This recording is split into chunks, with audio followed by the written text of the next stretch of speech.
In a major victory for law enforcement in New Zealand, the infamous Comanchero Motorcycle Club has suffered a crippling blow after a relentless 3-year police investigation.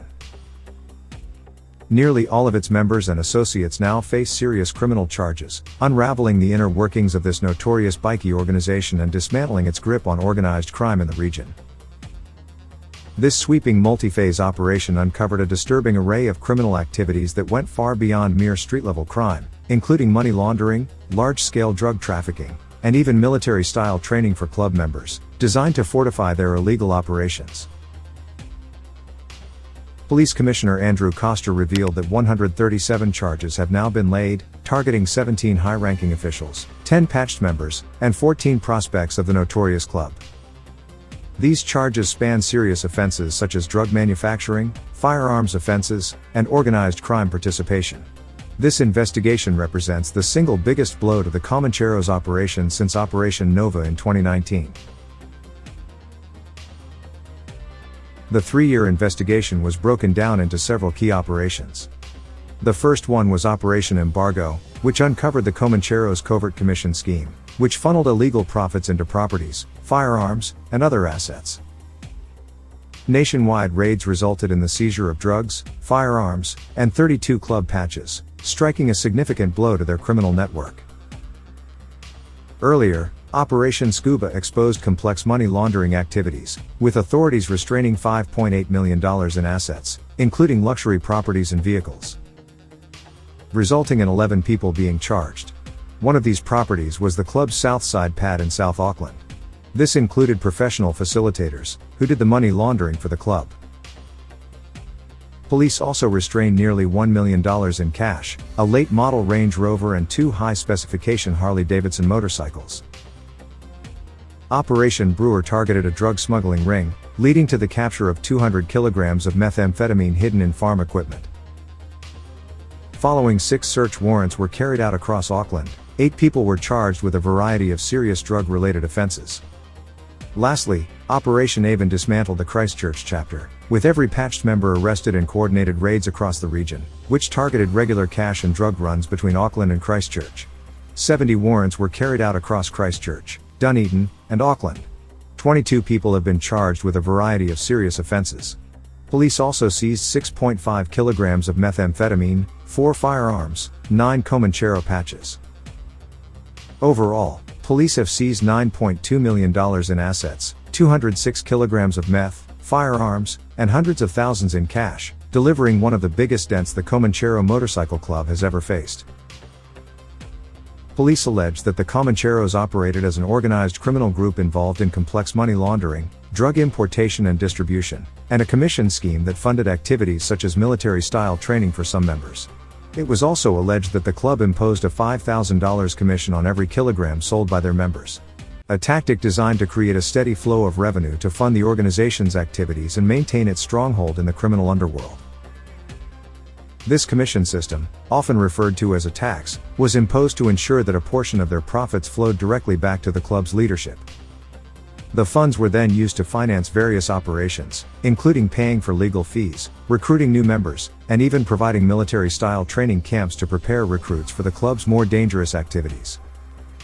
This hierarchical structure allowed the leadership to stay financially insulated from the day-to-day operations, with lower-ranking members and prospects bearing the brunt of the risk in executing criminal activities. Police Commissioner Andrew Coster stated, "This operation strikes at the core of the club's alleged criminal activities, marking an exceptional outcome that reflects the dedication of investigators over the past 3 years." From the moment the club established its presence here, they positioned themselves as the top criminal organization in the country. From the outset, a multi-agency approach was employed to target and disrupt the club's criminal activities. Police collaborated with customs, corrections, and inland revenue throughout the investigation.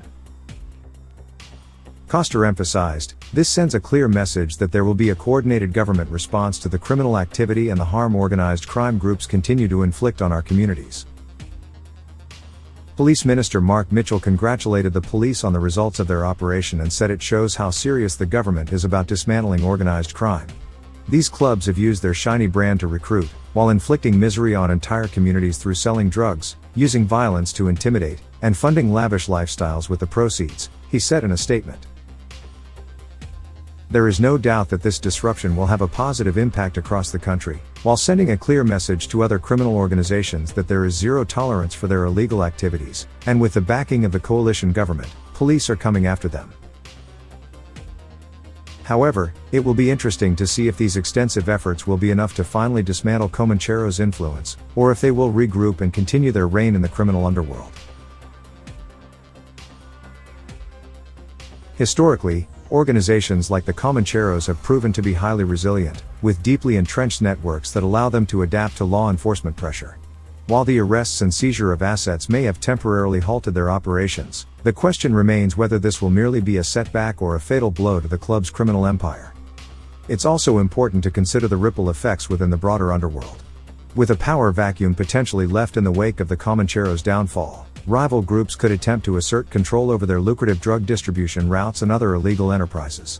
This could lead to a new wave of violent clashes as criminal organizations scramble to capitalize on the disruption. Authorities will need to remain vigilant to prevent such an escalation.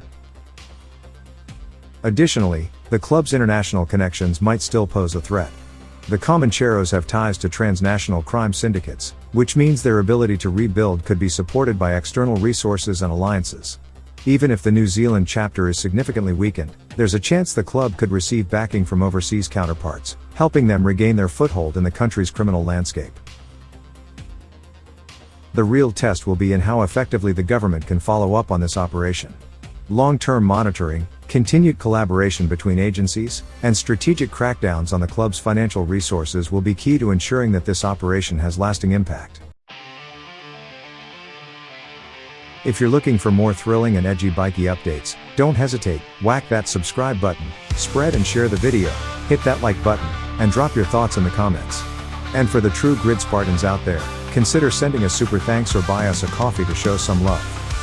Your support keeps us going and the channel thriving, especially since most of our videos aren't monetized due to all the crime-related content. Stay tuned, stay curious, stay awesome, and take care. Wu-Tang. In the night, Comancheros taking up the fight. Oakland's under siege, can't you see? Danger becomes reality. See on the fire, hands reaching higher. Trouble all around, silence the only sound.